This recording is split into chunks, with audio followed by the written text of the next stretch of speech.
අපි කතා කරන්න යන්නේ අනුපාත විශ්ලේෂණය, ratio analysis. මොකක්ද මේ අනුපාතයක් කියලා කියන්නේ? අනුපාතයක් කියලා කියන්නේ කිසියම් තොරතුරු දෙකක් ඵලදායී ලෙස ඒකාබද්ධ කිරීමක්. විචල්යන් දෙකක් අර්ථාන්විතව ඒකාබද්ධ කළා එක තොරතුරක් හදා ගන්නවට අපි කියනවා අනුපාතයක් කියලා. සයුරික ව්‍යාපාරයේ දලලාභය ලක්ෂ 5යි. නිෂාගේ ව්‍යාපාරයේ දලලාභය ලක්ෂ 8යි. මොන ව්‍යාපාරයද හොඳ කියලා කියා ගන්න බෑ. සයුරික ව්‍යාපාරයේ විකුණුම් ලක්ෂ 20යි. නිෂාගේ ව්‍යාපාරයේ විකුණුම් ලක්ෂ 40යි. මේවා බැලු බැලමට අපිට අදහසක් එන්නේ නැහැ. බැලු බැලමට අපිට අදහසක් එන්නේ නැති නිසා අපි මේවා අර්ථාන්විතව ඒකාබද්ධ කරනවා. සයුරි 5ක දලලාභයක් ලැබුවේ 20ක විකුණුම් කරද්දී 125ක දලලාභ අනුපාතයක් සයුරිගේ ව්‍යාපාරේ තියෙනවා. නිෂා 8ක ලාභයක් ලැබුවේ 40ක විකුණුම් ඇතුලේ. එයාගේ 120ක ලාභ ප්‍රතිශතයක් තියෙනවා. එහෙම ගත්තාම ලාභ විකුණුම් ඇතුලේ වැඩි ලාභ ලැබීමේ හැකියාව තියෙන ව්‍යාපාරය තමයි සයුරිගේ ව්‍යාපාරය. එහෙනම් දලලාභ ප්‍රතිශතය අතින් වැඩි ලාභයක් උපයන්නේ සයුරිගේ ව්‍යාපාරය. බැලු බැලමට මේ ඉලක්කමවත් අපිට එහෙම අදහසක් දෙන්නේ නැහැ. අපි ඒවා සම්බන්ධ කරලා තනි තොරතුරක් හදාගත්තා. ඒකෙන් අපට තොරතුරු වඩා අර්ථාන්විත ස්වරූපයකින් පෙන්න ගන්න පුළුවන්කම ලැබුණා. එහෙනම් අනුපාතයක් කියන්නේ මොකක්ද? අනුපාතයක් කියන්නේ මොකක්ද? විචල්යන් දෙකක් එකතු කරලා අර්ථාන්විත තනි තොරතුරක් හදා ගන්නවට අපි කියනවා අනුපාතයක් කියලා. මෙහෙම පටන් ගන්න මේ අනුපාත කියන පාඩම ඔයා accounting කියන subject එක ඉගෙන ගන්නකන් තියෙනවා. accounting කියන subject එක ඉගෙන ගන්නකන් අනුපාත තියෙනවා. කැම්පස් එකේ ජපුරේ ෆයිනල් එකේ මාස 6ක පාඩමක් අනුපාත. නිකන් හිතන්නකෝ. ජපුරේ ෆයිනල් ඉයර් 4 වෙනි අවුරුද්දේ අන්තිම මාස 6 මාස 6ම තියෙන සබ්ජෙක්ට් එකක් තමයි අනුපාත කියන්නේ. ෆයිනෑන්ෂල් ස්ටේට්මන්ට් ඇනලිසිස් සබ්ජෙක්ට් එක. ඒවා නිකම්ම හිතන්නකෝ කැම්පස් වලත් ඉගෙනගෙන ඒ ලෙවල් උත් කළා අරම ඔක්කොමත් කළා කැම්පස් වලට ගිහිල්ලා කැම්පස් එකේ ජපුරේ ෆයිනල් ඉයර් ඇකවුන්ටන්සි කට්ටියට ෆයිනල් ඉයර් එකේ මාස 6ක් උගන්වන්න නම් ඒක මොනතරම් බරපතල පාඩමක් ඉන්නවද කියලානේ. accounting auditing පැත්තට ගියොත් එහෙම auditing වල analytical reviews ඒ වගේ මේ පාඩම අපිට අමතක කරන්න බෑ. එච්චරට බරපතල පාඩමක් තමයි අනුපාත කියන්නේ. අනුපාතය anu සාගරයක් නම් උසස් පෙළ යටතේ අපි කතා කරන්නේ දිය බිඳක්. එකකින් අංශු මාත්‍රයක්. එකකින් දශමයක්. එකකින් ජුණ්ඩක්. ඒ නිසා අනුපාත කියලා කියන්නේ වැදගත් පාඩමක්. අපි මෙතෙන්දී වැදගත් පාඩම මූලිකව නිකන් රහ විදිහට සාකච්ඡා කරගෙන යන්නේ. ලියන අනුපාත විශ්ලේෂණය කියලා ලියන්න එතෙන්ට.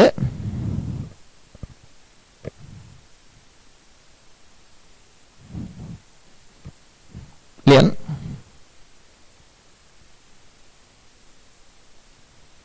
විචල්යන් දෙකක් අසුරින් තනිතොරතුරක් සකස් කිරීම අනුපාතයකි.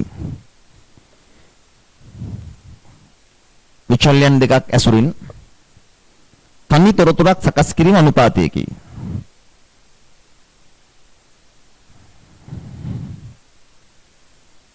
විචල්යන් දෙකක් අසුරින් තනිතොරතුරක් සකස් කිරීම අනුපාතයකි. මේවා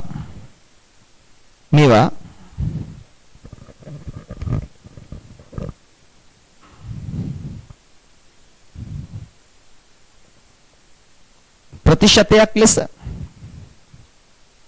මේවා ප්‍රතිශතයක් ලෙස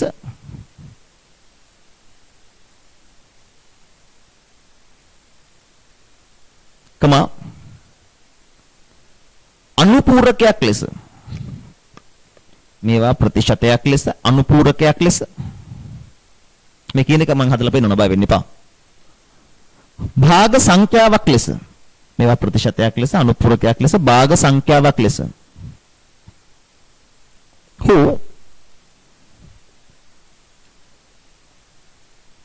භාග සංඛ්‍යාවක් ලෙස හෝ වාර ගණනක් ලෙස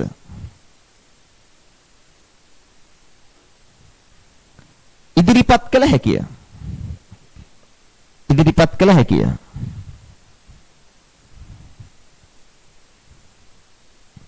වාර ගණනක් ලෙස ඉදිරිපත් කළ හැකිය. ඔය කිව්ව කතාව මේකයි. දැන් මේක බලන්නකෝ.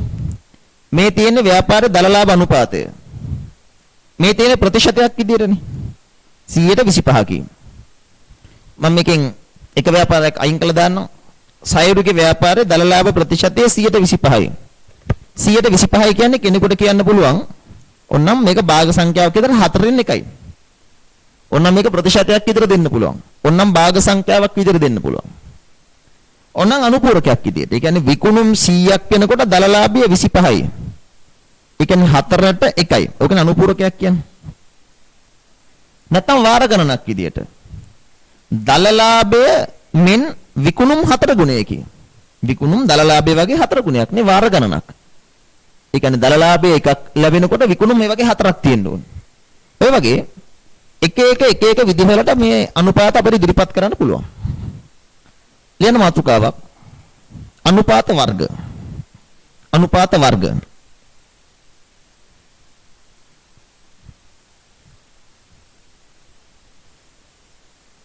අනුපාත වර්ග.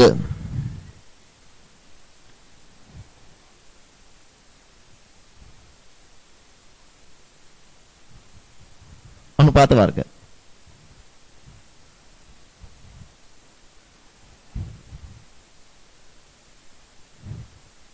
බලන්න.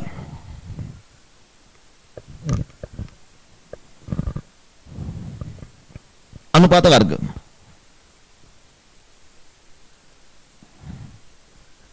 මේ පස්සේ සම්බන්ධ වෙලා පරණ ප්‍රශ්න අහන්න එපා ළමයි මුලින් ඉඳන් ඉන්න පන්තියේ. දැන් ඇවිල්ලා අපි කියපු දේවල් ආයෙ අහන්න එපා. බලන්න. අනුපාත වර්ග.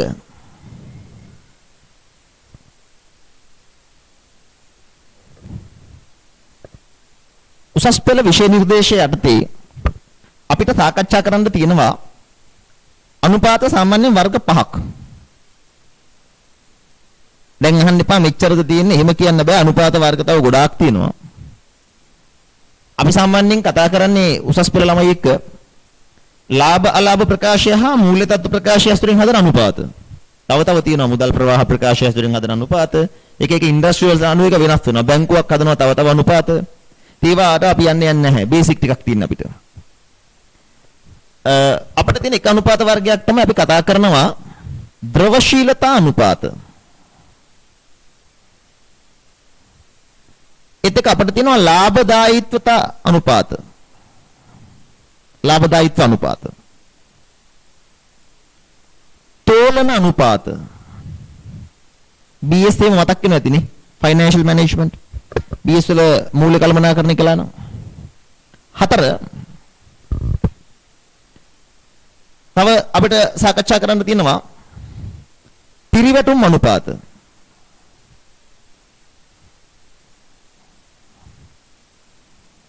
එතක ආයෝජකයන්ගේ අනුපාත.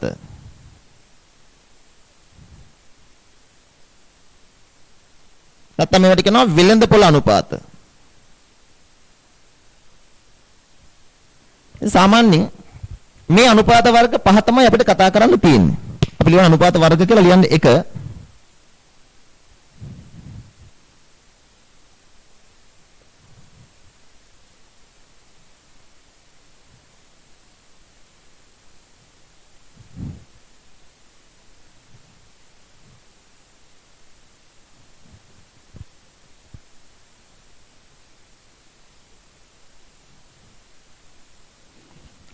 BS වලට කතා කරලා නැහැලු කමන්නේ හොඳයිනේ. BS වලට කලින් අපි කරන එක හොඳයිනේ. ඒතර අගම් මුලක් තියෙනවනේ BS වලට යනකොට නේ. හරි. ඒතර ලියන්න අනුපාත වර්ග පහ එක ද්‍රවශීලතා අනුපාත. එක ද්‍රවශීලතා අනුපාත.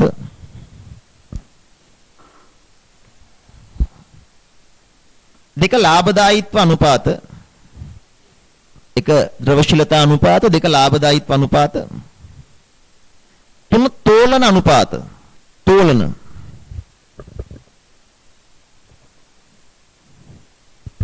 හතර පිරිවැටුම් අනුපාත. අපි මේකට මෙහෙයුම් අනුපාත කියලාත් කියමු.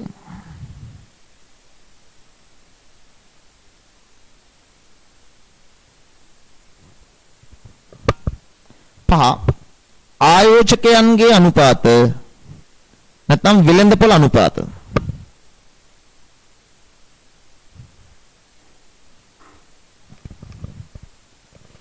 ඔන්න අපිට ඉගෙන ගන්න තියෙන අනුපාත වර්ග පහ. right මම මරු වැඩක් කරන්න යනවා. මම කරන්නේ මේ එක එක අනුපාත උගන්න එකට ගානක් හදනවා. මම චූටි ගානක් දානවා බෝඩ් එකේ. අපි ලියාගමු. ඒ ගාන ඇසුරෙන් මේ අනුපාත පාඩම ඉගෙන ගමු. මම මේක අත්දැකලා තියෙනවා. ඒක වඩා සාර්ථකයි ළමයින්ට. එකපාරෙම වැඩි උළුවට යනවා. මම පොඩි සරල උදාහරණයක් මෙතනින් දානවා. ඊට පස්සේ මේ එක එක වර්ග පැහැදිලි කර අර ගානට අනුපාත ටික හදනවා. තේරුණාද? right. ලියන්න. පාඩමේ තියෙන අද කන ටික විතරයිද? ඌ බය වෙන්න එපා. මම මෙච්චර කල් පාඩමක කෑලි මිස් කරලා තියෙනවද නෑ නේද?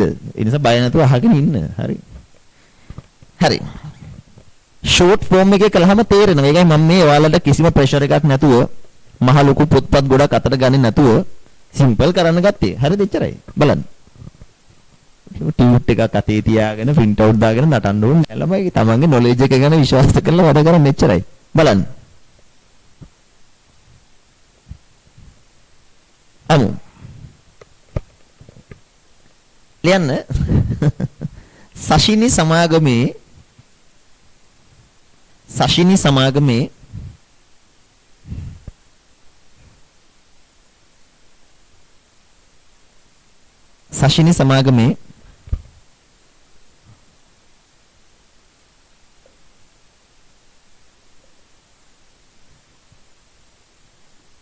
දෙදස් 21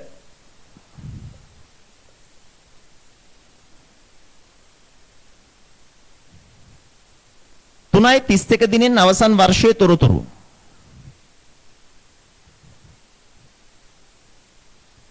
සශින සමාගමේ 2021 3.31 දිනෙන් අවසන් වර්ෂයේ තොරතුරු.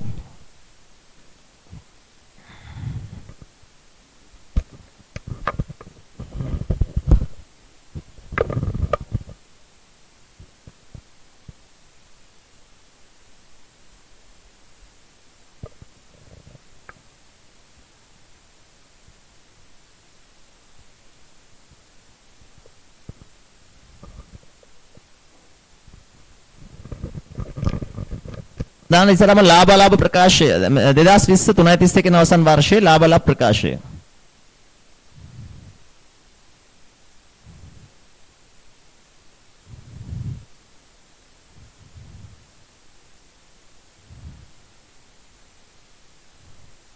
රුපියල් 10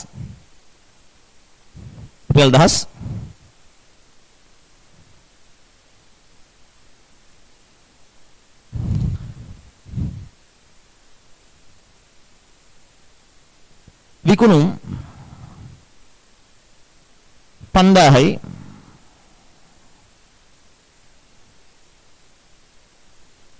විකුණුම් පිරිවැය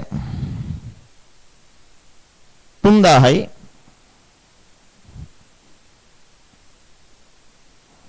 දල ලාභය 2000යි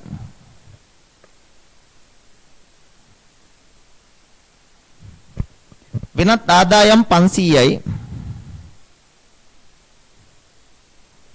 2500 එතකොට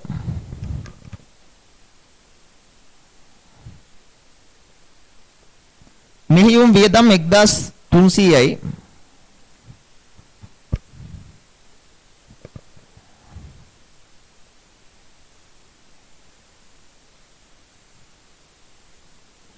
පොලි 200යි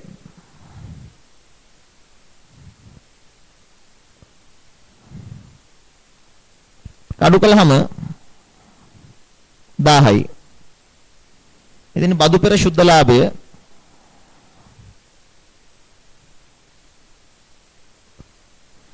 ආදායම් බදු 300යි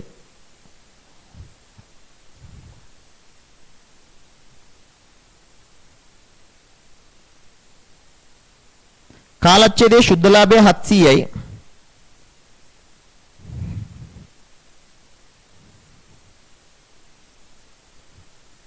ගෙවු ලාභාංශ 200යි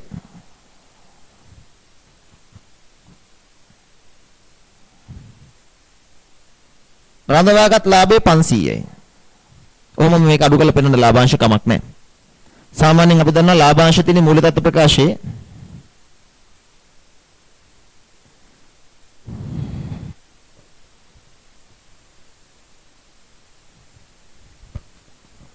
ඊළඟට ලියන්න මූල්‍ය තත්ත්ව ප්‍රකාශ.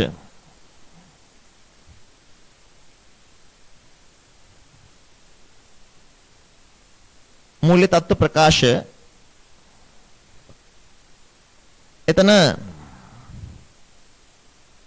2021 3.31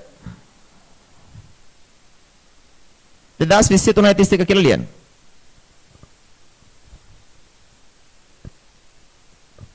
දෙදාස් 21 3.31 2020 3.31 දීපල පිරියත හා උපකරණ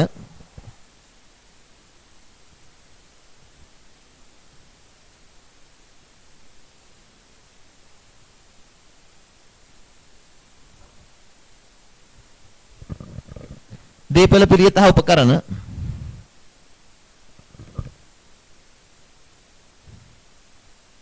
8000යි 7500යි තොගය 700යි 300යි වෙළඳ ලැබිය යුතු දෑ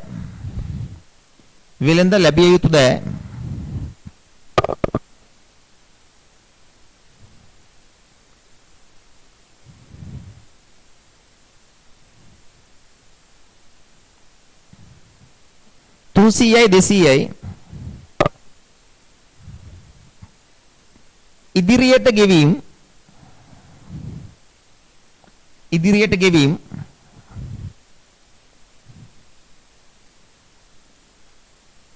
100යි 200යි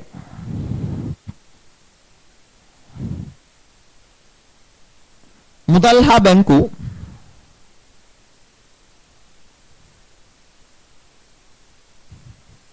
400යි 800යි එකතුව 9500යි 9000යි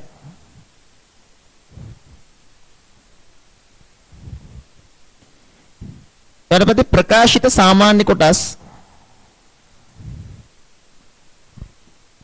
සාමාන්‍ය කොටස්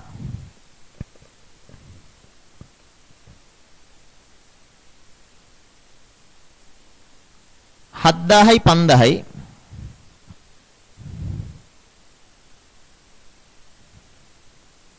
සංචිත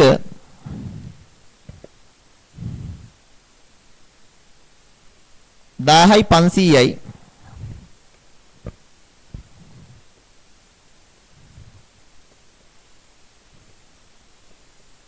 බැංකු ණය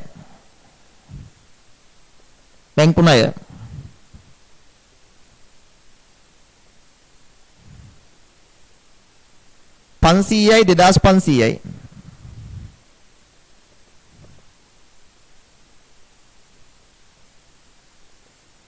බලකින් ළමයි 500යි 1500යි කරන්න 500යි 1500යි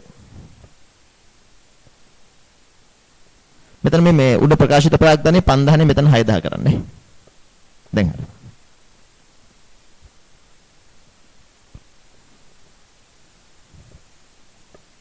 වෙළඳ ගෙවිය යුතු දෑ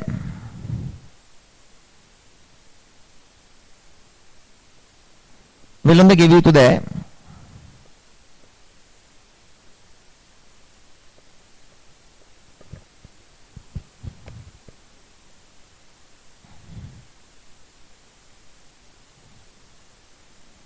600යි 800යි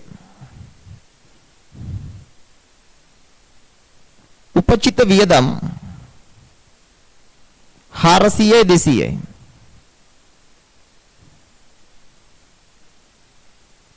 එකතුව 9500යි 9000යි අමතර තොරතුරු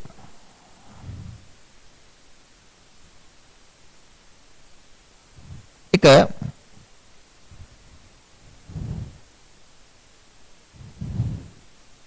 සමාගම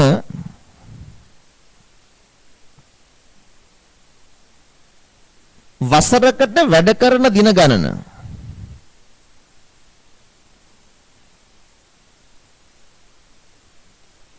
තුන්සියයකි සමාගම වසරකට වැඩ කරන දින ගණන 300කි දෙක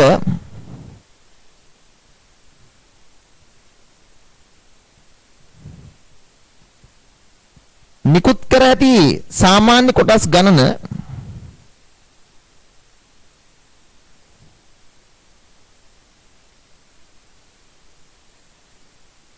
නිකුත් කර ඇති සාමාන්‍ය කොටස් ගණන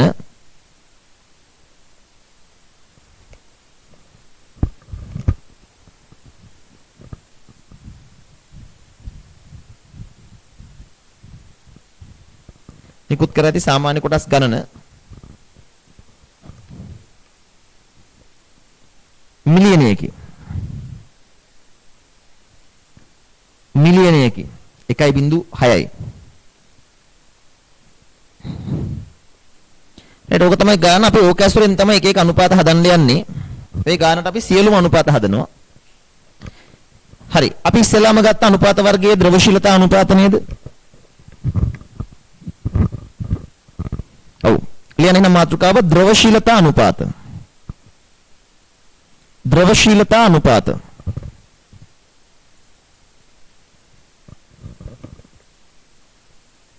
ද්‍රවශීලතා අනුපාත මම මේ පාඩම බොහොම සමරයිස් කරලා උගන්වන්නේ හරිද ඉදිරියේදී ටියුට් එකක මේක තව කතන්දර තියෙන්න පුළුවන් නමුත් මේකේ පාඩමේ තියෙන මුළු සමරියම මෙතනින් මම උගන්වනවා පැහැදිලිද මේ මෙතන මම අදහස් කරන්නේ ඔයාට පුළුවන් වෙන්න ඕනේ අනුපාත පටපට ගාලා කියා ගන්න විදිහට මතක තියාගන්න. හරි. බලන්නකෝ එතකොට. රිවිෂන් පන්ති අනුපාත කරද්දි මම ඒවට නෝට්ස් දෙනවා. මෙතන තෙන්ද ලියන්න යන්නේ නැහැ. බලන්න. මොකක්ද ද්‍රවශීලතාවය කියලා කියන්නේ? සරලවම ගත්තොත් ද්‍රවශීලතාවය කියන්නේ මුදල් බවට පත් කිරීමේ හැකියාවනේ.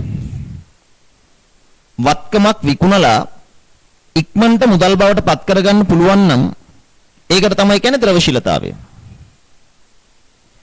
එතකොට සමාගමක ද්‍රවශීලතාවය කියන්නේ සමාගමක මේ එදිනෙදා කටයුතු සඳහා මුදල් තියනවාද? සරල සිංහලෙන් කිව්වොත් එදිනෙදා ගෙවීම් ටික කරන්න උපචිත වියදම් සහ ණය හිමියෝ වගේ වගකීම් වලට ගෙවන්න සල්ලි තියනවාද?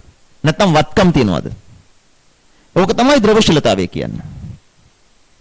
මේකෙන් බලන්නේ කෙටිකාලීනව ව්‍යාපාරය නුබුන්වත්ද? short term financial stability of the company. short run එකේ company එක financially stable ද? ඕක තමයි බලන්නේ ද්‍රවශීලතා අනුපාත වලින්. ද්‍රවශීලතාවේ මනින්ද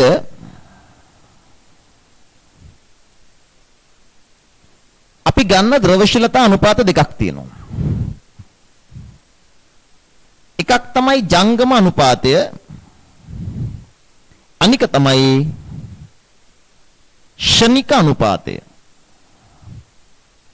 ද්‍රවශීලතාවයේ මනින්න හදන අනුපාත දෙකයි. ජංගම අනුපාතයයි ෂණික අනුපාතයයි. ජංගම අනුපාත කොහොමද හොයන්නේ? ජංගම අනුපාතයේ සමානයි ජංගම වත්කම් ටික බෙදන්න ජංගම වගකීම් වලින්. ෂණික අනුපාතයේ සමානයි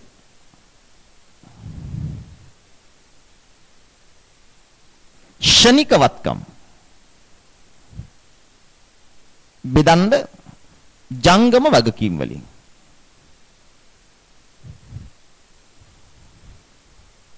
ෂණික වත්කම් කියන්නේ මොනවද? ෂණික වත්කම් කියන්නේ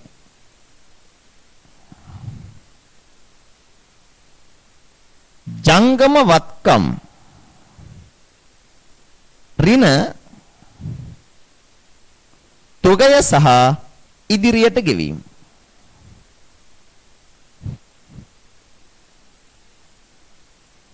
අහගන්න තේරුම.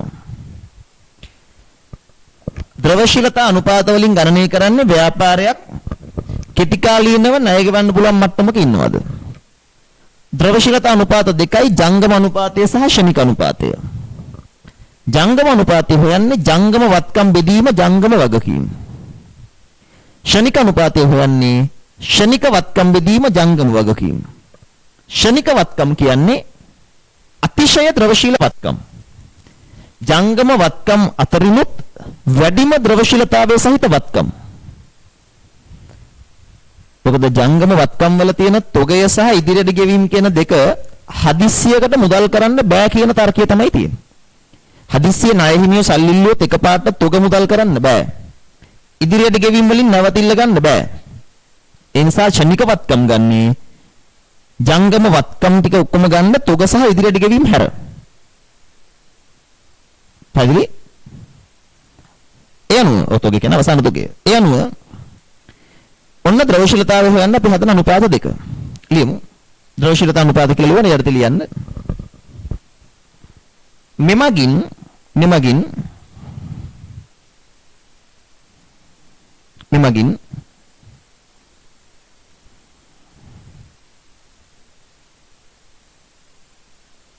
මෙමගින් ව්‍යාපාරයේ කෙටිකාලීන නුගුන්වත් බව ගණනය කරයි. මෙමගින් ව්‍යාපාරයේ කෙටිකාලීන නුගුන්වත් බව ගණනය කරයි.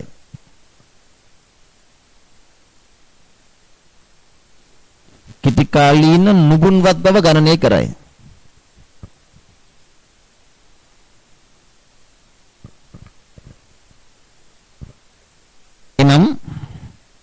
එනම් ජංගම වගකීම් පියවීම සඳහා ජංගම වගකීම් පියවීම සඳහා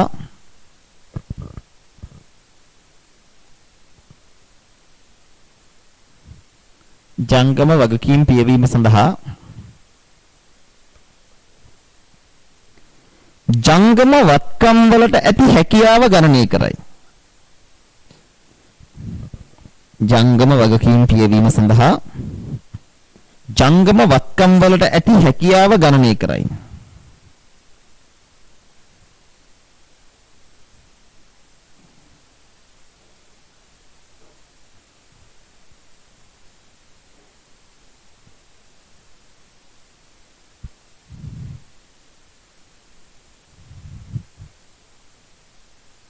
ජංගම වගකීම් පියවීම සඳහා ජංගම වත්කම් වලට ඇති හැකියාව ගණනය කරයි. ද්‍රවශීලතා අනුපාත දෙකක් ඇත. ද්‍රවශීලතා අනුපාත දෙකක් ඇත.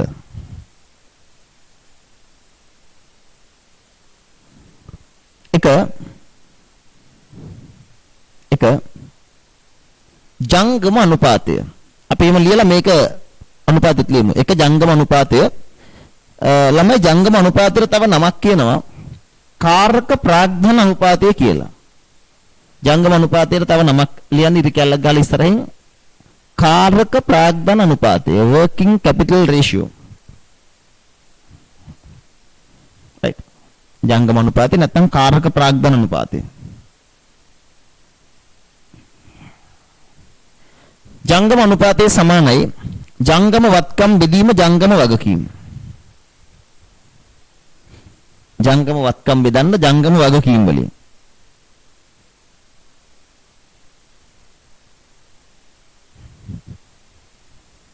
දැන් මේ ගානේ තොරතුරු අරගෙන මට හදන්න බලන්න.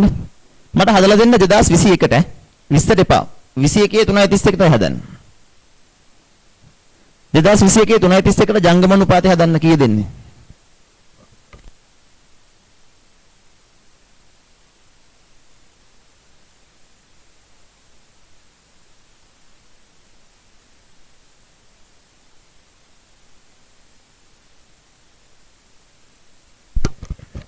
ඉක්මනට හදලා දාන්න.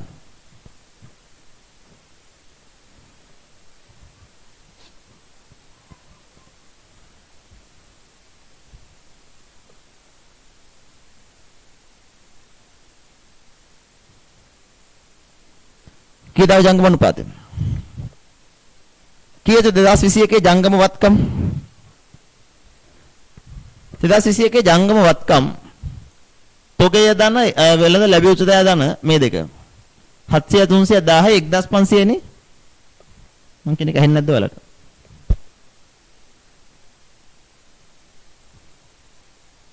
බෙදන්න ජංගම වගකීම් වෙළඳ ගෙවිය යුතු දෑ දන උපචිත වියදම් 1500 sorry 1000යි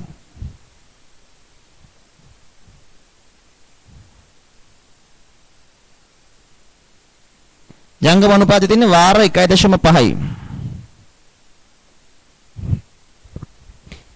මේකේ අදහස තමයි ව්‍යාපාරයේ තියෙන ජංගම වත්කම් ටිකෙන් ජංගම වගකීම් නිදහස් කළොත් එකමාර පාරක් පුළුවන්. වාර කියන්නේ ජංගම වත්කම් ටික පාවිච්චි කරලා ජංගම වගකීම් නිදහස් කරන්න ගියොත් එකපාරක් ගෙවලා තව ජංගම වගකීම් වලින් භාගයක් ගෙවන්න පුළුවන්. කියන්නේ ඔක්කොම වාර 1.5 ගෙවන්න පුළුවන් නේ. ඒ කියන්නේ කී සැරයක් ජංගම වගකීම් වලට ගෙවන්න පුළුවන්. ජංගම වගකීම් වලට කී සැරයක් ගෙවන්න පුළුවන්ද? එකමාර වාරයක්. වාර එකමාරක්. ඔක තමයි ජංගම අනුපාතය කියන එකේ තේරුම. මතක තියාගන්න සාමාන්‍ය සම්මතය ජංගම අනුපාතය දෙකක්වත් වෙන්න ඕන කියන එක. ඒ කියන්නේ ජංගම වගකීම් වගේ දෙගුණයක්වත් ජංගම වත්කම් තියෙන්න ඕනේ. නම් එහෙමනම් බය නැහැලු කෙටි කාලීනව. එහෙම නීතියක් නැහැ සාමාන්‍ය සම්මතය. ජංගම අනුපාතය දෙකක් තිබ්බොත් හොඳයි. ඒක අඩු වුණා කියලාම කේස් එකක් නැහැ බංකොලොත් එහෙම කතන්දර නැහැ. ඊට වඩා අඩු වෙන ව්‍යාපාර ඕන තරම් තියෙනවා. සාමාන්‍යයෙන් එහෙම කියනවා. ඊළඟ එකට යන්න අංක 2 ෂණික අනුපාතය.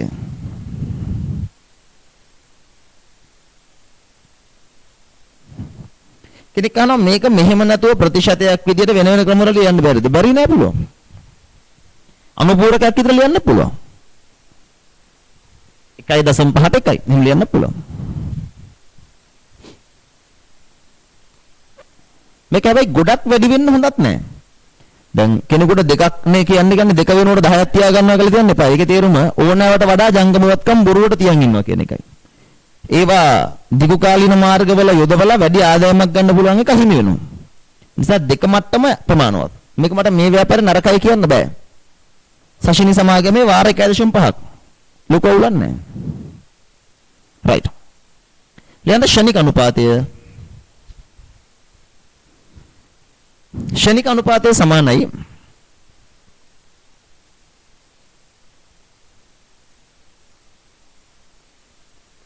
ෂණික වත්කම් බෙදීම ජංගම වගකීම්. ෂණික වත්කම් බෙදන්න ජංගම වගකීම් වලින්. පැත්තක লীලා පෙන්නන්න ෂණික වත්කම් සමානයි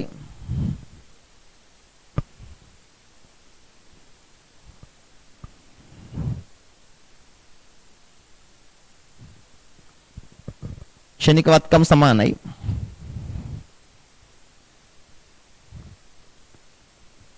ජංගම වත්කම් ඍණ තොගය ඍණ ඉදිරියට කළ ගෙවීම.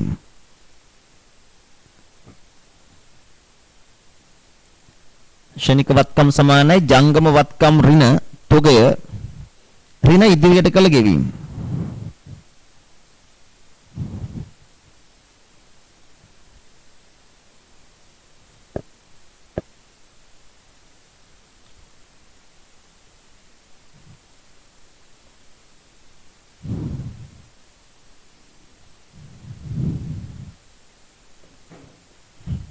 මේක හදලා පෙන්නන්න කීය දෙන්නේ? තොගය සහ ඉදිරියට ගෙවීම ගන්න එපා. ඒ කියන්නේ 300 200යි 500ක් ගන්න එපා. වෙළඳ ලැබිය යුතු දෑ 200යි මුදල් හා බැංකුව 800. 800 200යි 1000යි. 1000 බෙදන්න 1000න්.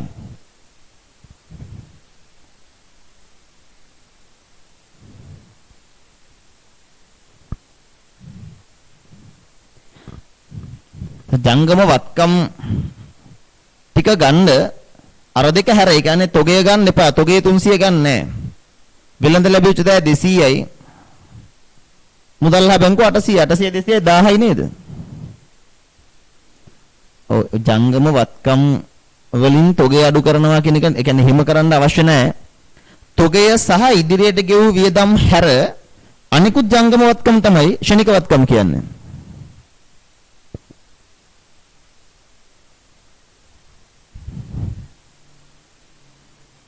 මෙතනින් ගන්න. තොගේ අයින් කරලා ඉදිරියට ගෙවීම අඩු කළා. ඒකට 400 300 700යි. 700 බෙදන්න 1000න්. 0.7යි. වාර 0.7යි. වාර 0.7යි.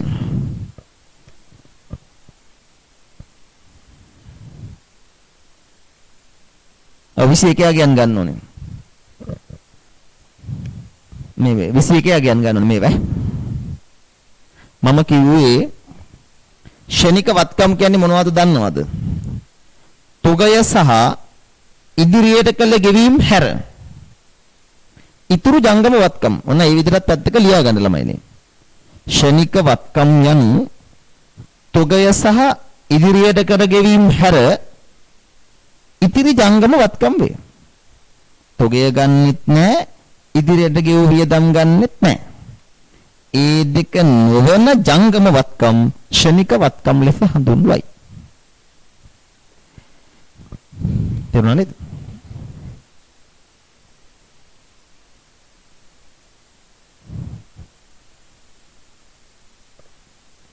මතක තියාගන්න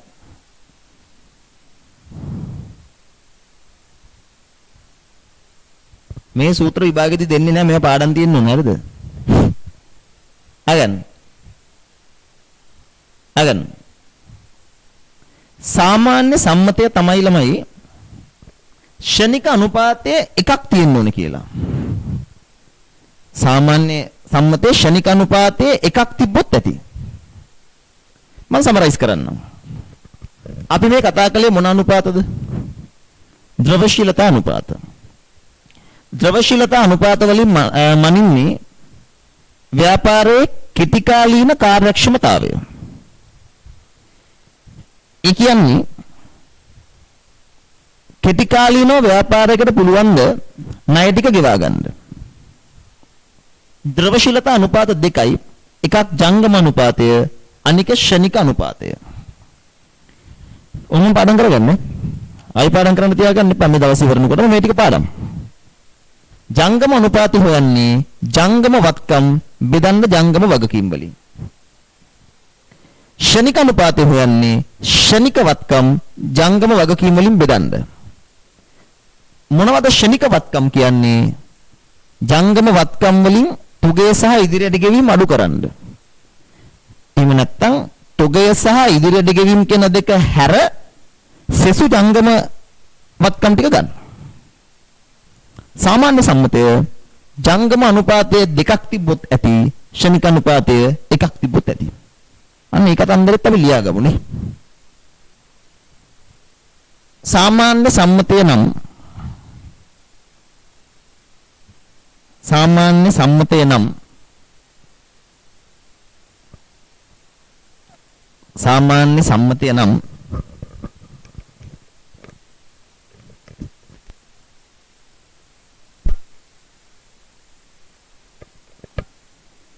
සාමාන්‍ය සම්මතය නම්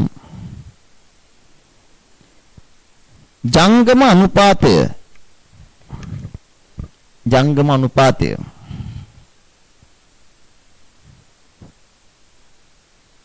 දෙකක්ද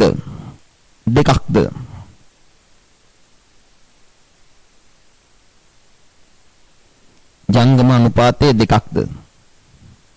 ෂණික අනුපාතය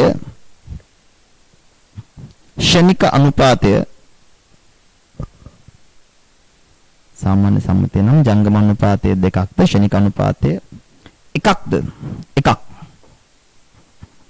එකක්ද? ලෙස පැවතීම ප්‍රමාණවත් බවයි. ලෙස පැවතීම ප්‍රමාණවත් බවයි.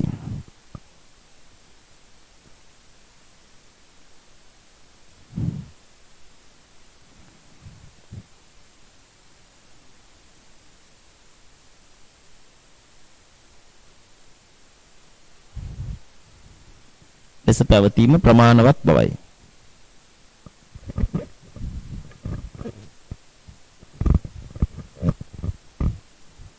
right. ඔය කතා කරලා ඉවර කළේ මොන අනුපාතද?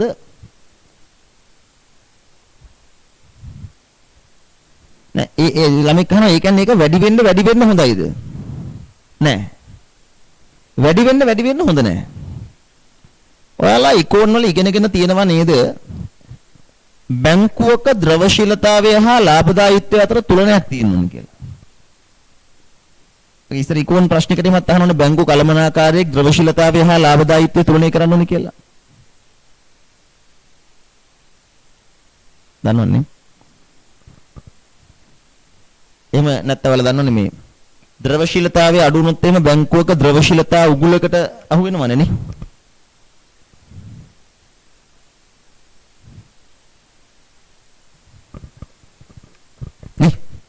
ද්‍රවශීලතා උගුලකට අහු වෙනව නේද? ලික්විඩිටි ට්‍රැප් කියලා එකක් තියෙන දන්නවනේ. ද්‍රවශීලතා උගුල. එතකොට අගන්න. ඒක තමයි. ඉකෝන් වල හත්වෙනි පාඩමවල. අගන්න. ළමනේ ඕනවට වඩා ඒ කියන්නේ ජංගම අනුපාතේ පල්ලෙහාට එන්න ජංගම අනුපාතේ ගොඩක් පල්ලෙහා. ඒ කියන්නේ අඩුයි. ඒකේ තේරුම අපිට කෙටි කාලින වගකීම් පියව ගන්න බෑ. ද්‍රවශීලතාවය නැහැ. එහෙම කියලා ජංගම අනුපාතේ වැඩි වුණොත් එහෙම. ඒ කියන්නේ ඕනෑවට වඩා ජංගම වත්කම් විදියට සල්ලි තියා ගන්නවා. සල්ලි හරි තොගවල හරි ණය ගැතියන්ගේ හරි වැඩිපුර තියා ගන්නවා. ජංගම අනුපාතේ දෙකට වඩා ගොඩක් වැඩි නම් 4ක් 5ක් නම් බොරුවට ලාච්චු සල්ලි තියන් ඉන්නවා. ඒ කියන්නේ දැන් අපි දිගුකාලීන මාර්ගයක මුදල් එදෙව්වහම අපිට ලැබෙන ප්‍රතිලාභ වැඩිනේ.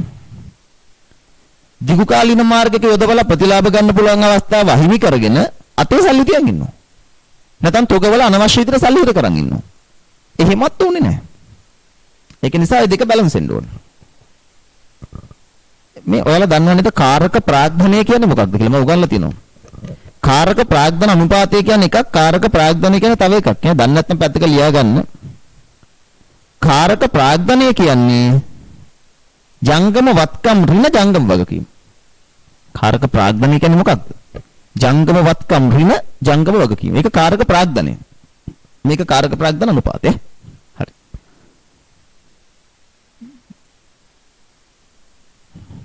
ඔව්. හොඳයි. ලියන්න ඊළඟට අංක 2 ලාභදායීත්ව අනුපාත. ලාභදායීත්ව අනුපාත.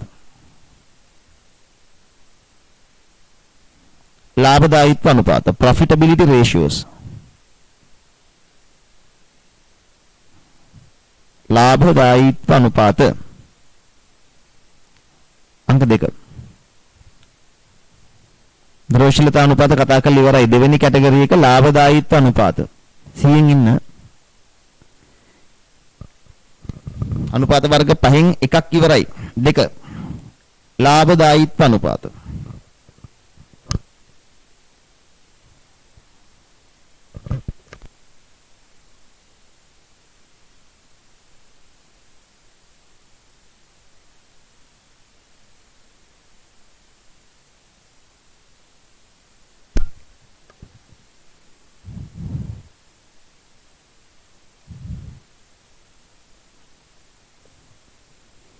ලාභදායීත්ව අනුපාත කියන්නේ මේ ව්‍යාපාරයට කොච්චර ලාභද?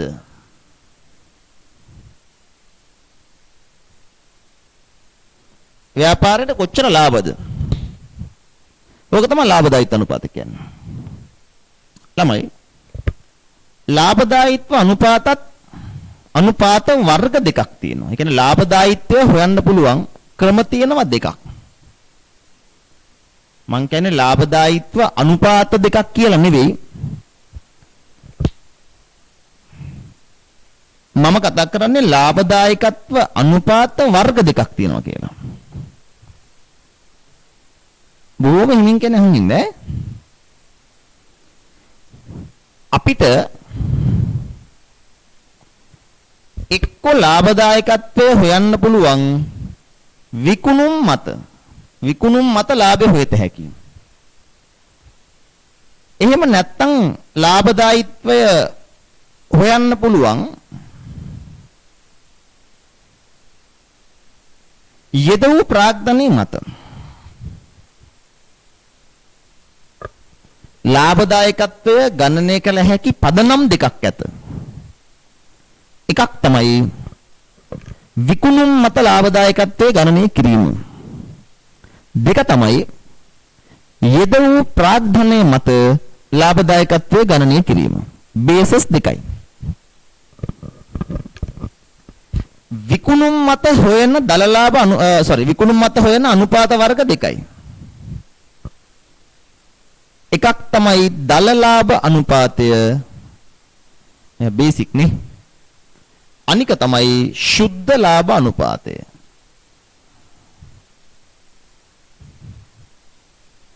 ලාභදායකත්වය විකුණුම් මත හෝ යෙදවූ ප්‍රාග්ධනය මත ගණනය කළ හැකිය. විකුණුම් මත ලාභදායකත්වය හොයන අනුපාත දෙකයි. එකක් දල ලාභ අනුපාතය, අනික සුද්ධ ලාභ අනුපාතය. කොහොමද දල ලාභ අනුපාතය හොයන්නේ? දල ලාභය උඩ දාලා විකුණුම් පල්ලෙහාට දාලා 100න් වැඩි කරනවා. කොහොමද සුද්ධ ලාභ අනුපාතය හොයන්නේ? සුද්ධ ලාභය උඩ දාලා විකුණුම් යට දාලා 100න් වැඩි කරනවා. යෙදෝ ප්‍රාග්ධනය මත හොයන එකට ඊට පස්සේ එන්න. මේ කියපු පුංචි කැලල තේරුණාද? ලාභදායකත්ව අනුපාත ගණනය කළ හැකි පදනම් දෙකක් ඇත. විකුණුම් මත හෝ යෙදෝ ප්‍රාග්ධනය මත. විකුණුම් මත දල ලාභ අනුපාත දෙකකි.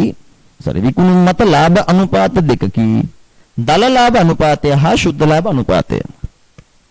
දල ලාභ අනුපාතය කියන්නේ දල ලාභය බෙදන්න විකුණුම් වලින් වැඩි කරන්න 100න්.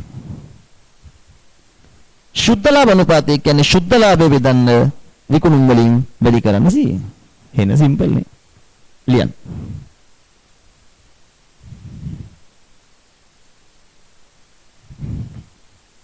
ලියන්න. හැම වෙලෙම සුද්ධ ලාභය ගන්න බදු පසුව. සුද්ධ ලාභය කියන්නේ බදු අඩු කළ පසු. කියන්නේ සුද්ධ ලාභය කියන එක මේක ලියනකොට අපි ලියමු කාලච්ඡේදයේ සුද්ධ ලාභය.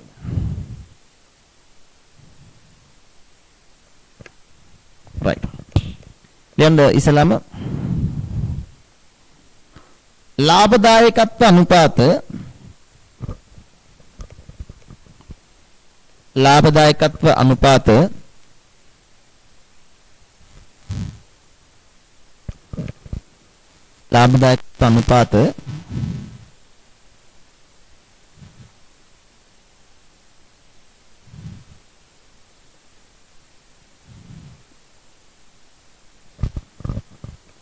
විකුණුම් මත හෝ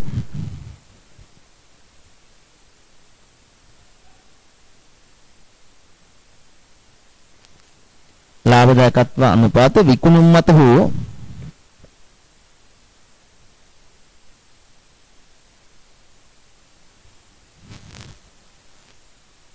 ලාභදායකත්ව අනුපාත විකුණුම් මත හෝ යෙද වූ ප්‍රාග්ධනය මත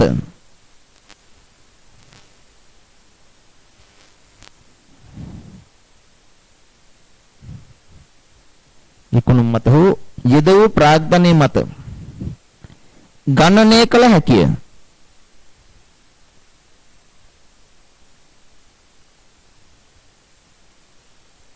ගණනය කළ හැකිය.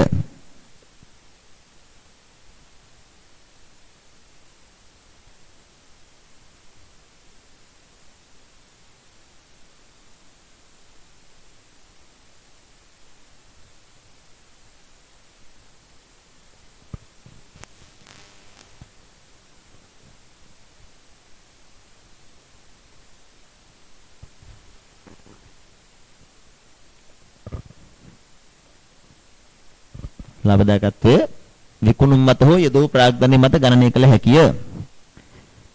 හෙටින් දැන් ලියන්න ඊළඟ රුලින් විකුණුම් මත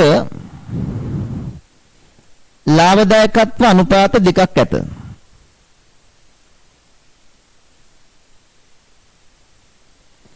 විකුණුම් මත ලාභදායකත්ව අනුපාත දෙකක් ඇත.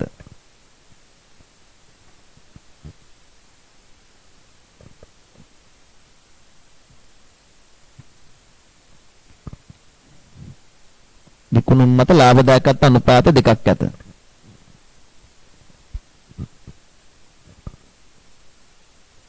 විකුණුම් මත ලාභදායකත්ව අනුපාත දෙකක් ඇත. එක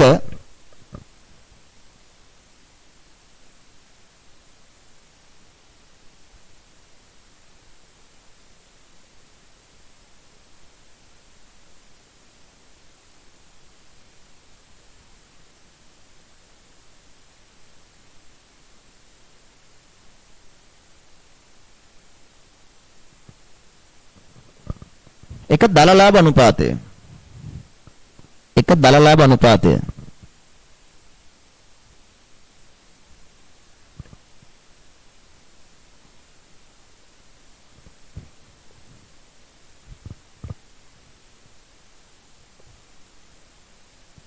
හදලා බලන්න දල ලාභ අනුපාතය. දල ලාභයේ බෙදන්න විකුණුම් වලින් වැඩි කරන්න 100න්. එක දල ලාභ අනුපාතය හදන විදිහත් වෙනනම් දල ලාභයේ බෙදීම විකුණුම් වැඩි කිරීම 100.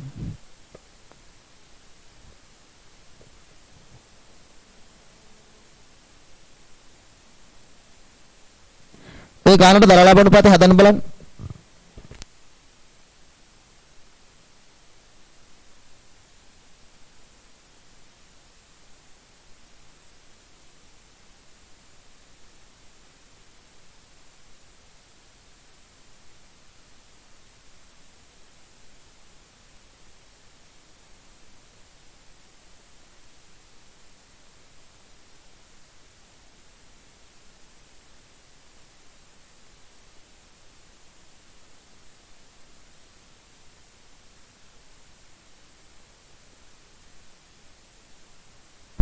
කීයද බලන්න.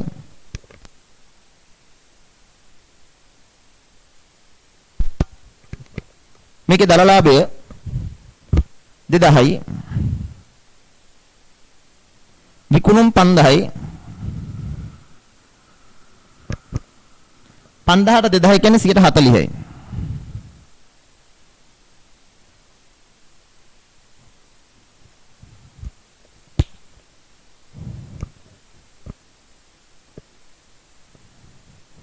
ඊළඟට ලියන්න ශුද්ධ ලාභ අනුපාතය.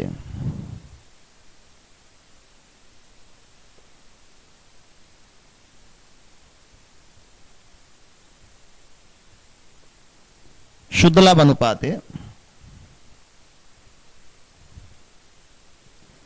ඔයාලා කහන මෙතන විකුණුම් මොන විකුණුම්ද? සියලුම විකුණුම් ඈ. මේක ඇතුලේ අත්පිට විකුණුම්, ණය විකුණුම් කියන සියල්ලම තියෙනවනේ. මුළු විකුණුම් ගන්න. මොකද සියලුම විකුණුම් මත දල ලාභය ලැබෙනවනේ අපිට. ශුද්ධ ලාභ අනුපාතය එතනට ලියන්න. ශුද්ධ ලාභ අනුපාතය සමානයි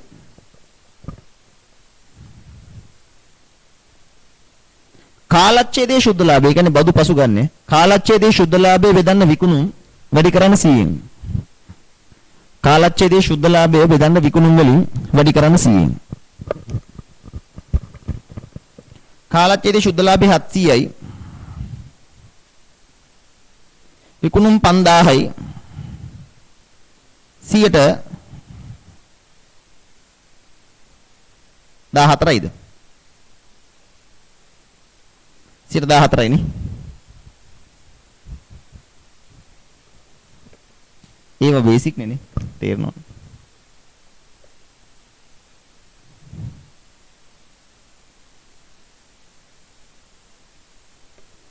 ඇයි කාලච්ඡේදයේ ලාභය ගන්නෙ?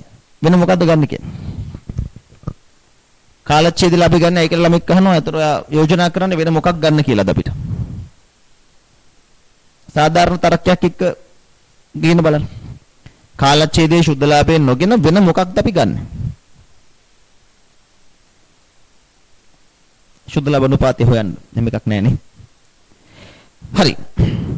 දැන් අපි ලාභදායකත්වය විකුණුම් මතනේ ගණනය කළේ. විකුණුම් මතනේ ගණනය කළේ. ලාභදායකත්වයේ යෙද වූ ප්‍රාග්ධනය මත ගණනය කරන්න පුළුවන්.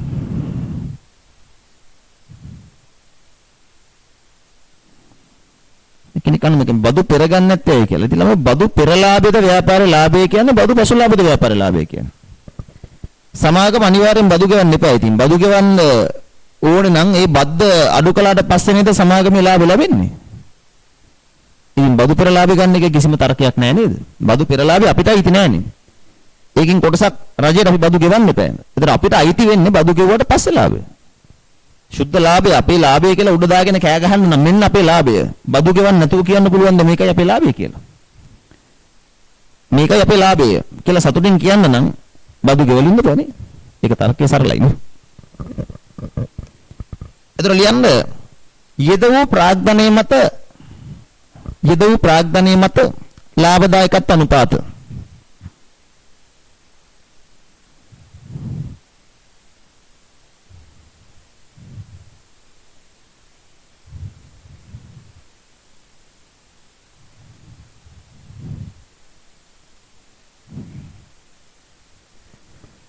යෙද වූ ප්‍රාග්ධනයේ මත ලාභදායකත්වය ගණනය කිරීම. අපි නාමයක් දෙන ළමයි වතුර එක ගන්න.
බලන්න. හරි. වතුර බොන්න මතක කරන්න එපා වලත් වතුර බොන්න. මෙන්න අපි දැන් ලාභදායීත්වය ගණනය කරන්න යනවා යෙද වූ ප්‍රාග්ධනයේ මත. මේ කැලම කරනවා දැන් ළමයි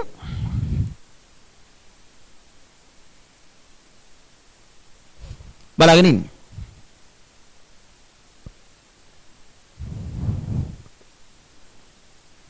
මට කියන්න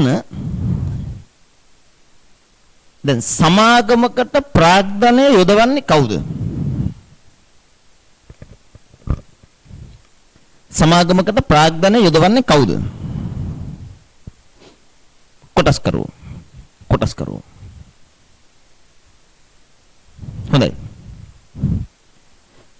ළමයිනේ අපි මේ මැනේජ්මන්ට් ඇකවුන්ටිං වල චුට්ටක් ෆුල් විදිහට මේක දිහා බලනවා. ටිකක් බ්‍රෝඩ් විදිහට බලනවා මේක දිහා. අපි දන්නවා සමාගමකට සල්ලි දාන්නේ කොටස් හිමියෝ අයිතිකාරයෝ. ඒ වුණාට කෙනෙකුට තරක කරන්න බැරිද මෙහිම? කොටස් හිමියෝ විතරක් නෙවෙයි. බැංකු පවා ව්‍යාපාරයට සල්ලි දානවා. බැංකුවක් ව්‍යාපාරයට සල්ලි ආයෝජනය කරනවා. බැංකුව ව්‍යාපාරයට සල්ලි ආයෝජනය කරලා මොනවද බලාපොරොත්තු වෙන්නේ? එයාලා ණයක් විදිහට මුදල ආයෝජනය කරන ව්‍යාපාරය තුල. එයාලා පොලි බලාපොරොත්තු වෙනවනේ. එයාලා පොලි බලාපොරොත්තු වෙනවා. කොටස් හිමියා මුදල් යොදවලා මොනව බලාපොරොත්තු වෙනවද? ලාභ බලාපොරොත්තු වෙනවනේ. කොටස් හිමියා ලාභ බලාපොරොත්තු වෙනවා. බැංකුව පොලි බලාපොරොත්තු වෙනවා. ඒ අනුව යෙදූ ප්‍රාග්ධනයේ මත ප්‍රතිලාභය බලනකොට අපිට පුළුල්ව හිතුවොත් ව්‍යාපාරයක් සඳහා මුදල් යොදවන ඕනෑම කෙනෙකුට ව්‍යාපාරය කොපමණක් නැවත දෙනවද? ව්යාපාරයට මුදල් යොදවපු කෙනෙකුට ව්‍යාපාරයේ විසින් කුමක් ආයිපාරක් දෙනවද ආපස්සට? ඕක තමයි යෙදූ ප්‍රාග්ධනයේ මත ප්‍රතිලාභය කියන එකේ අදහස. හරි අපි කොටස් හිමියාගේ පැත්තෙන් ගමු. කොටස් හිමියාගේ පැත්තෙන් ගමු. කොටස් හිමියා ව්‍යාපාරයට යොදවපු අරමුදල් කියන්නේ මොකක්ද? කොටස් හිමියෙක් ව්යාපාරයකට යොදවපු අරමුදල කියන්නේ මොකක්ද? කොටස් හිමියෙක් සමාගමට කොච්චරක් යොදලාද? ඒක තියෙන්නේ කොහෙද? සාමාන්‍ය කොටස් වල.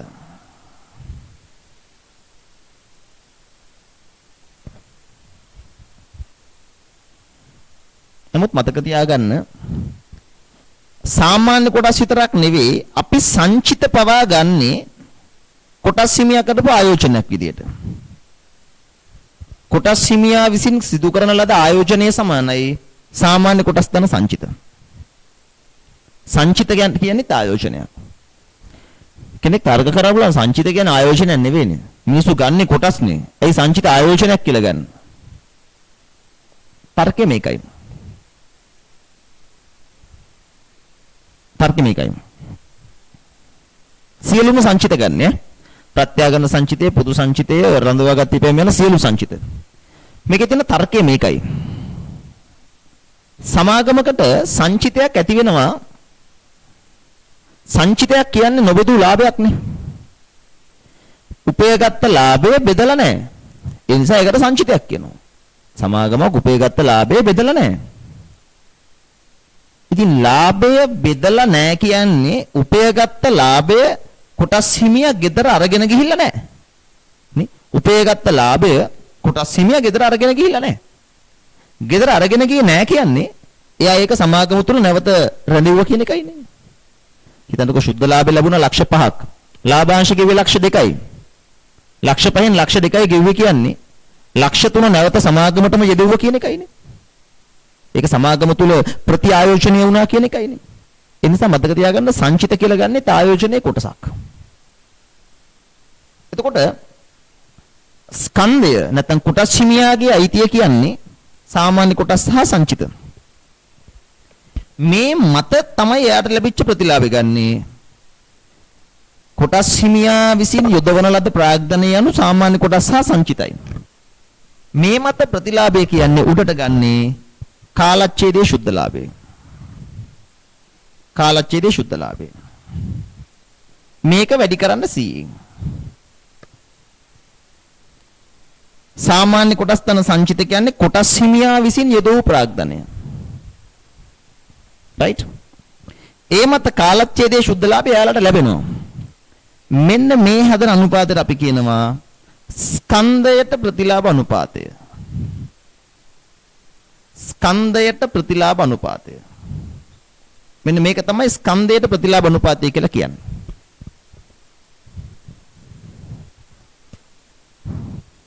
ස්කන්ධයේ දිරනවා. මොනවද මේ කියන්නේ? වැදගත් ප්‍රශ්නයක් අහන්නකො. ස්කන්ධයේ දිරනවා තමයි ඉතින්. හරි.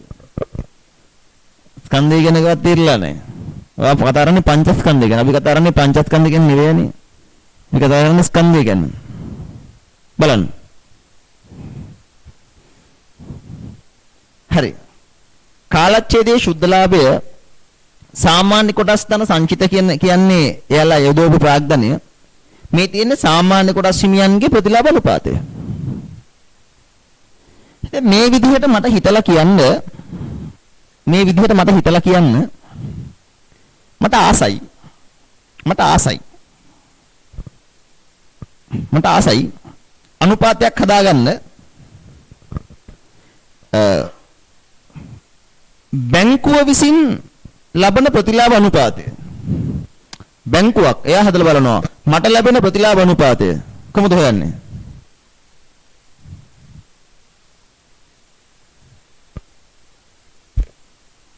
යටට දාන්නේ මොකද්ද? ණය සපයන ලද පාර්ශවයක් විසින් ලබන ප්‍රතිලාභ අනුපාතය හොයන්න යන්නේ. යටට දාන්නේ මොකද්ද? ණය මුදල. ණය. උඩට මොකද්ද දාන්න ඕනේ? උඩට දාන්න ඕනේ පොලිය. පොලිය. ණය මුදල උඩට දාන්න පොලිය වැඩි කරන්න 100. මේ තියෙන්නේ මොකක්ද? ණය සපයන ලද පාර්ශවය ලබන ප්‍රතිලාභ අනුපාතයනේ. ඉතින් මේ කියන්නේ මොකද්ද? උඩට පොලිය දාලා යට ණය දාලා 100න් වැඩි කළාම මේනේ ණය පොලි ප්‍රතිශතයනේ. මේනේ ණය පොලි ප්‍රතිශතය. ඉතින් කතාව ඇත්තනේ. බැංකුව ව්‍යාපාරයට ණය දුන්නේ 10%ක පොලියට නම් බැංකුව ව්‍යාපාරයට ණය මුදල දීලා තියෙන 10%ක පොලියකට නම් ඒක ණය පොලි අනුපාතනේ. ඒක නෙමෙයි හොයලා තියෙන්නේ. උඩට තමයි පොලිය. මේක ජොලිය නෙවෙයි පොලිය. පොලිය බෙදුවා ණය වලින් වැඩි කළා 100. තේරුණාද?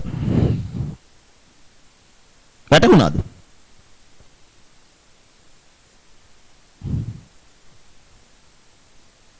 මට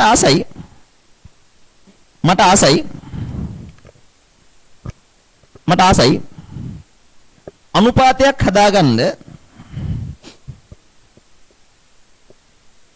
මගේ ආසාව ඉෂ්ට කරන්න ළමයි. මට ආසයි අනුපාතයක් හදාගන්න සාමාන්‍ය කොටස් හිමියන් සහ බැංකුව කියන දෙන්නටම ලැබෙන ප්‍රතිලාභ අනුපාතය. මේවට තේරෙනවද මම මේ අනුපාත කටපාඩම් කරන්න වෙනවා වෙනුවට උගන්වන්න හදනවා කියලා. නැත්නම් අනුපාත දිලා පාඩම් කරගන්න තිබ්බා. තේරුම් ගන්න උත්සාහ කරන්න නේ. මට ඕනේ කොටස් හිමියා සහ බැංකුව කියන දෙන්නගේම ප්‍රතිලාභ හොයාගන්න. එතකොට මම පල්ලෙහාට දාන්නේ මොකද්ද? එතකොට පහළට දාන්නේ මොකද්ද? සාමාන්‍ය කොටස් දාන්න. ඒත් එක සංචිත එකතු කරන්න. ආයිමත් දිගු කාලීන ණය.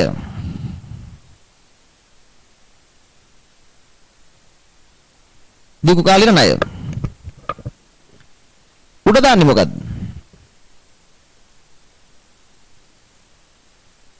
උඩ දාන්නේ මොකද්ද?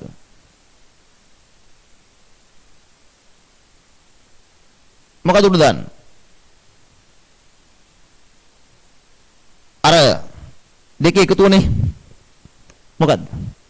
කාලච්ඡේදයේ ශුද්ධ ලාභය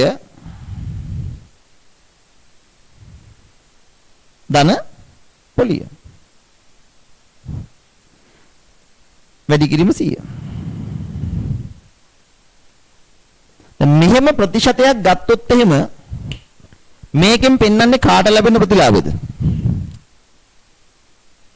සාමාන්‍ය කොටස් හිමියන්ට සහ දිගු කාලින ණය සෙපු පාර්ශවයන් කියන දෙගොල්ලන්ටම ලැබෙන ප්‍රතිලාභ නේද මේ තියෙන්නේ? දැන් තර්කයක් තේරුණාද? නිකන් කඩපාඩම් කරන්නේ නැතුව හිතන විදියක් ආවද නිකන් එකට? එතකොට ඔය කල්පොදුනක් වෙනවා. මේ බලන්න. අන්න. දැන් මෙතන කවුද ඉන්නේ බලන්න. මෙතන සාමාන්‍ය කොටස් ඉන්නවා. සංචිත ඉන්නවා. බැංකු ණය තියෙනවා. හිමිකම් සහ වගකීම් පැත්තෙන් තව දෙන්නෙක් ඉතුරුයි කවුද? නැත්නම් තව එකක් තියෙනවා. මේ තියෙන ජංගම වගකීම් ටිකනේ. මේ තියෙන ජංගම වගකීම් ටිකනේ. මට ඕනේ දැන් මෙතන මේ දෙන්න වුණාට මේ පොදු ජංගම වගකීම්නේ. ළමයි ජංගම වගකීම් කියන්නේ බැංකු ණය උපචිත වියදම් වගේ වනේ. එයාලට ලාභෙන් අමතර ගෙවීමක් කරනවද? බැංකු ණය උපචිත වියදම් වගේ අයට ලාභෙන් අමතර ගෙවීමක් කරනවද? ලාභෙන් කැලලා දෙනවා. දැන් බැංකු ණයට නම් ලාභෙන් පොලියක් දෙනවා. කොටස් හිමියන්ට ලාභාංශ ගෙවනවා. නමුත් උපචිත වියදම් ණය හිමියෝ වගේට මුකුත් ගෙවන්නේ නැහනේ. මට නිකන් ආසයි මෙතන පල්ලෙහාට ඔන්න ජංගම වගකීම් ටිකත් මම දානවා. ඒ දෙන්න විතරනේ ඉතුරුනේ. මෙතන පල්ලෙහාට ජංගම වගකීම් ටිකක් දානවා. එතකොට දැන් තියෙනව නේද ව්‍යාපාරයට සම්පත් සැපියු සියලුම දෙනා උතන ඉන්නව නේද? ඒතර සම්පත් සැපියු සියලුම දෙනා මෙතන ඉන්නවා. සාමාන්‍ය කොටස් හිමියා දිගු කාලින අය සපයන පාර්ශවය සහ ණය හිමියා. එහෙම වුණා කියලා වෙන මොකුත් උඩට එනවද? වෙන මොකුත් උඩට එනවද? නෑ. ඇයි නැත්තේ? ජංගම වගකීම් සඳහා ලාභයෙන් කිසිම ගෙවීමක් කරන්නේ නෑ. එතකොට දැන් මෙතන යට කවුද ඉන්නේ? ප්‍රකාශිත ප්‍රාග්ධනීය සංචිත දිගු කාලින ණය ජංගම වගකීම්. සියල්ල ඉන්නවනේ.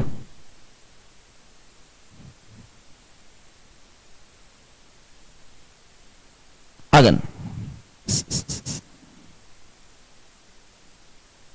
ඉන්නේ මම මේ ඔක්කොම කපලා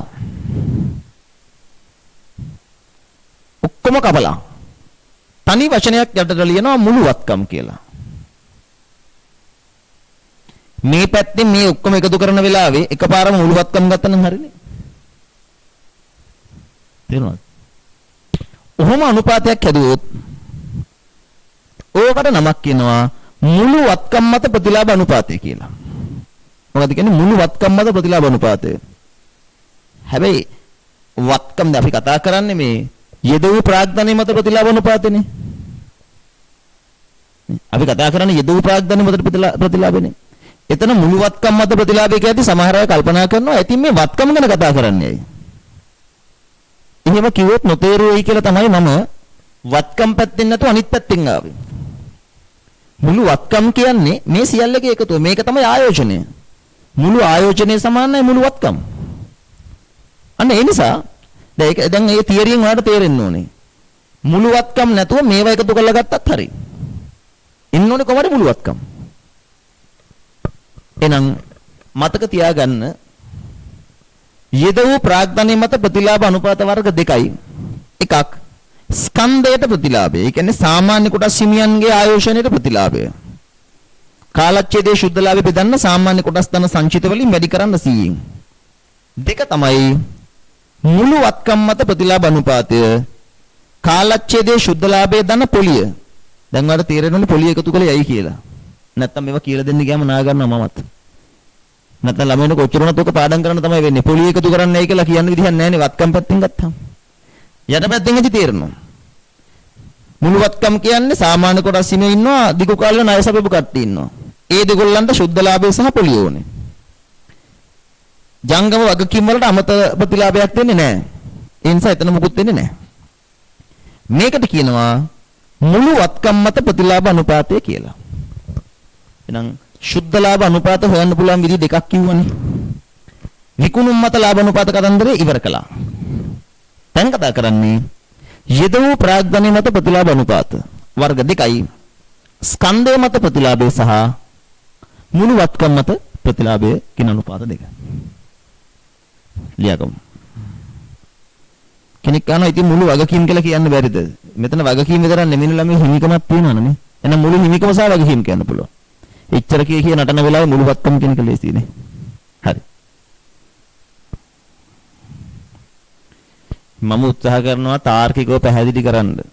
මම හිතනවා ඔබ අතර සිටින බුද්ධිමත් ළමුන්ට තේරෙනවා නීරස පාඩමක් රසවත් කරන්න දරන සාධාරණ මහන්සියක් මේ ඉගැන්වීම ඇතුලේ තියෙනවා කියන එක. කෙනෙකුට නීරස වෙන්න පුළුවන් ඔහේ සූත්‍ර ගොඩක් දෙන්න. ඒක රසවත් කරන්න මම සාධාරණ මහන්සියක්. පන්ති ඉවර කළාට පස්සේ මම කල්පනා කරනවා මම සාර්ථකව ඉගෙනුවාද මට සතුටු වෙන්න පුළුවන්ද? ඔයාලට හොඳට තේරෙන්න කියලා දුන්නා කියලා හිතුනොත් මම සතුටුයි. නැත්තම් මට අසතුටුයි. ඉතින් ඒ නිසා එක ළමයෙකුටවත් මම මේ කියන තියරි වැඩක් නැතත් මගේ සතුට වෙනුවෙන් මම තියරිය උගන්වනවා. ඔබට වැඩක් නැත්තම් තියරිය සූත්‍ර ටික අරන් පාඩම් කරගන්න. ඔය BS වල කරන්නේ අගම් මුලක් නැහැ මුකුත් නැහැ. බෝලට ගුරුවරු තියරිය දන්නෙත් නැහැ ළමයි තියරිය දන්නෙත් නැහැ. ඔය පාඩම් කරගන්නවා. ඉතින් ඒක ඔබගේ කැමැත්ත මේක මගේ කැමැත්ත. ලියගන්න. ලියන්න.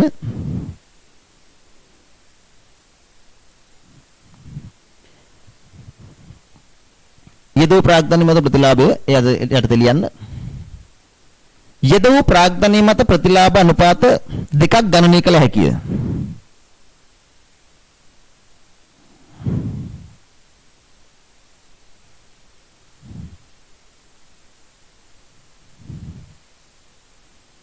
යෙදූ ප්‍රාග්ධනය මත ප්‍රතිලාභ අනුපාත දෙකක් ගණනය කළ හැකිය.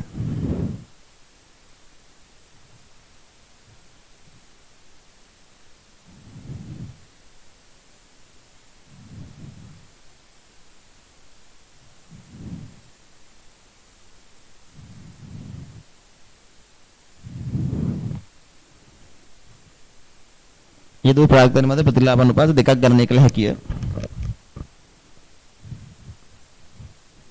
එක ලියන්න ස්කන්ධයට ප්‍රතිලාභ අනුපාතය. ස්කන්ධයට ප්‍රතිලාභ අනුපාතය.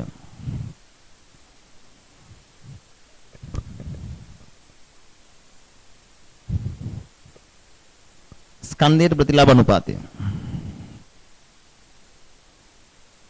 ලියලා පෙන්නන්න එක.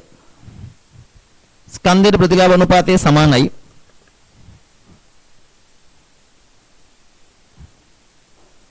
ස්කන්ධයට ප්‍රතිලාභ අනුපාතය සමානයි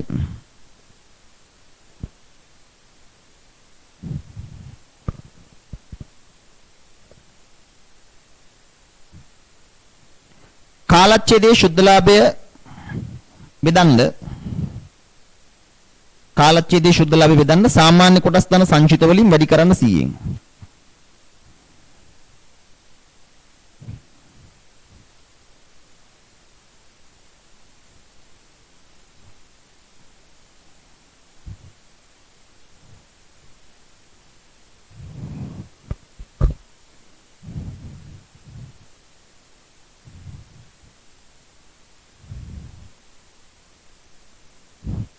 කාලච්ඡේද ශුද්ධලාභය බෙදන්න සාමාන්‍ය කොටස් ධන සංචිත වලින් වැඩි කරන්න 100න්. ඔය ෆාතිමා ඔයාගේ ප්‍රශ්න හොඳ ප්‍රශ්නයක්.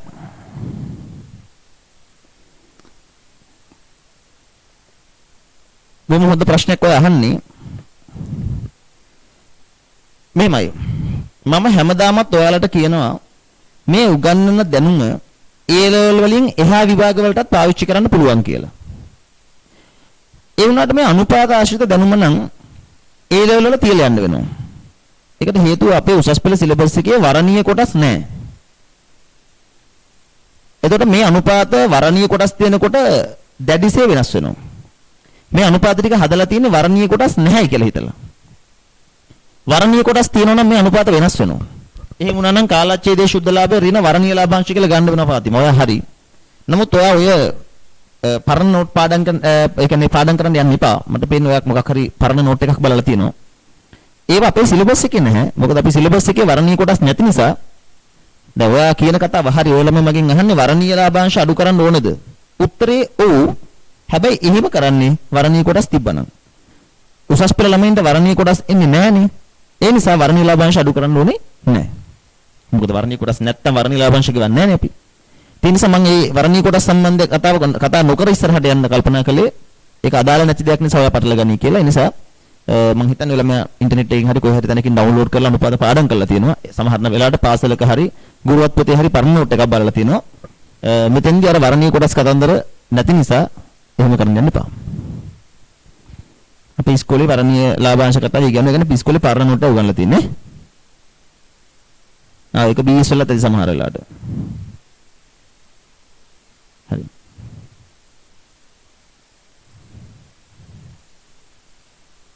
හරි දැන් ඔයලමන්ට මම කියන තියරිය තේරුණාද? මෙහෙමනේ දැන්. කාලච්ඡේද හිතන්නකෝ වරණීය කොටස් හිමියෝ නැත්තම් වරණීය කොටස් හිමියෝ නැත්තම් ඒ කියන්නේ අතර මම ඒක කියන්නේ බුද්ධිමත්ව මේක හිතලා ඔලුවට ගත්තන මට හරිම ආසයි.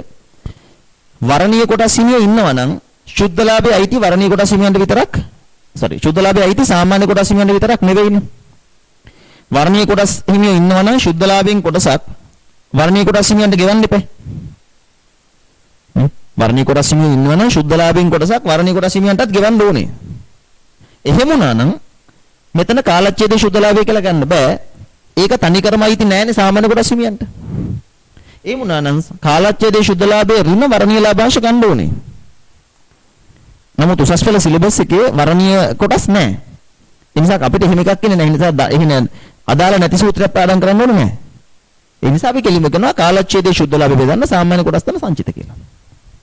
يعني මේ අනුපාත ටික මම හදලා තියෙන්නේ. මම කියන්නේ මේ අලුත් සිලබස් එකේ හදලා තියෙන්නේ වර්ණීය කොටස් නැහැ කියලා හිතලා.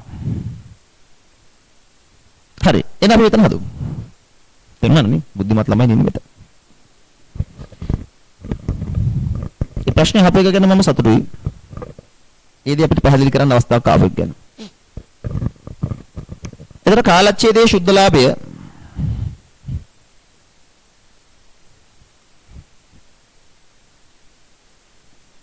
මේ ගානේ කාලච්ඡේදයේ සුද්ධ ලාභය ගන්න 700යි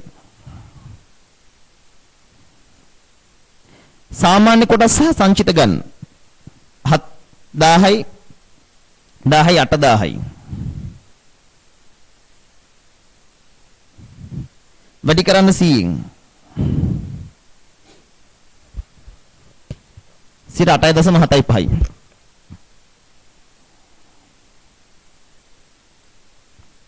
ස්කන්ධය මත ප්‍රතිලාභයක් තියෙනවා 8.75ක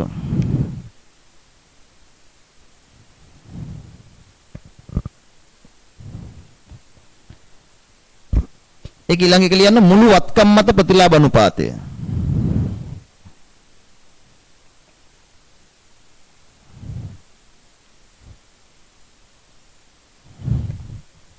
මුළු වත්කම් මත ප්‍රතිලාභ අනුපාතය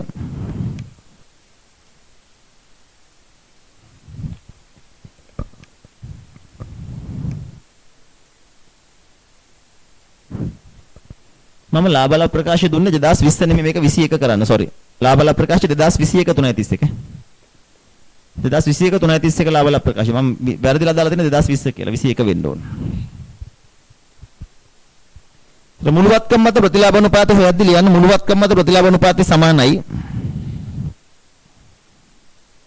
යටට මුළුවත්කම් උඩ දාන්න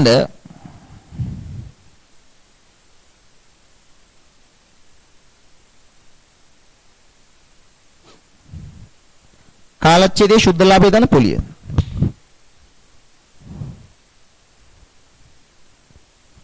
කාලච්ඡේදයේ සුද්ධ ලාභය දාන පොලිය.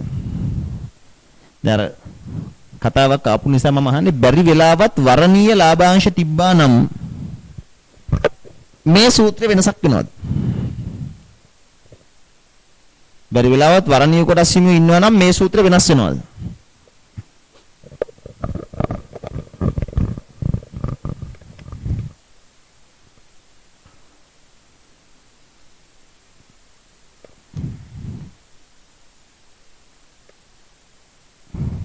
උත්තරේ නැහැ. කොහොමද හොඳයි? නියමයි. ඇයි නැත්තේ? යට මුළුවත්කම් තියෙනවනේ. මුළුවත්කම් කියන්නේ මේක ඇතුලේ සාමාන්‍ය කොටස්, සංචිත, වර්ණීය කොටස් යන සියල්ල තියෙනවනේ. හැමෝම ඉන්නවා යට. ඒ හැමෝම පල්ලෙහා ඉන්නවා නම් කාලච්ඡේදයේ සුද්ධ ලාභය දැම්මා. ඒකෙන් කොටසක් සාමාන්‍ය කොටස් හිමියන්ට අයිති, කොටසක් වර්ණීය කොටස් හිමියන්ට අයිති. ඒතර එහෙම තිබ්බට කමක් නැහැ නේ. ඒක දන්න පොලි. හරි. ඒවා ඔයාලට මගෙන් ඉගෙන ගන්න ලැබෙන්නේ නැහැ. ඒ වලින් පස්සේ මොන හරි ප්‍රශ්නයක් ආවොත් මාව අමතන්න මම කියලා දෙන්නම්. හරි. එහෙනම් කාලච්ඡේදයේ සුද්ධ ලාභය දන්න පොලිය මේ දන්න මුළුවත්කම් වලින් වැඩි කරන්න 100න්.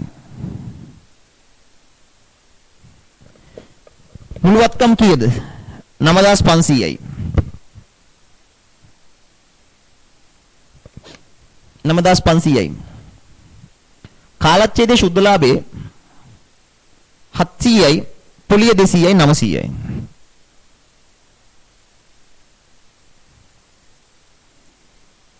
කීයද? 100ට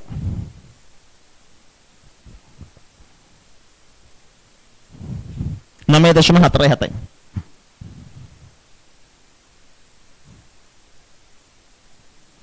සිර 9.47යි.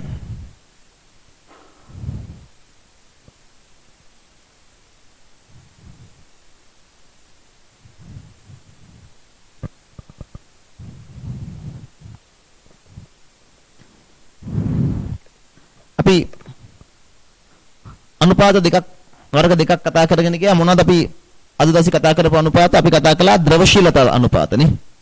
ඒත් එක්ක අපි කතා කළා ලාභදායකත්ව අනුපාත. අපිට ඊළඟට කතා කරන්න තියෙන්නේ තෝලන අනුපාත. ඊළඟ මාතෘකාව තෝලන අනුපාත අපි අනිත් දවසේ කතා කරමු. තෝලන අනුපාත.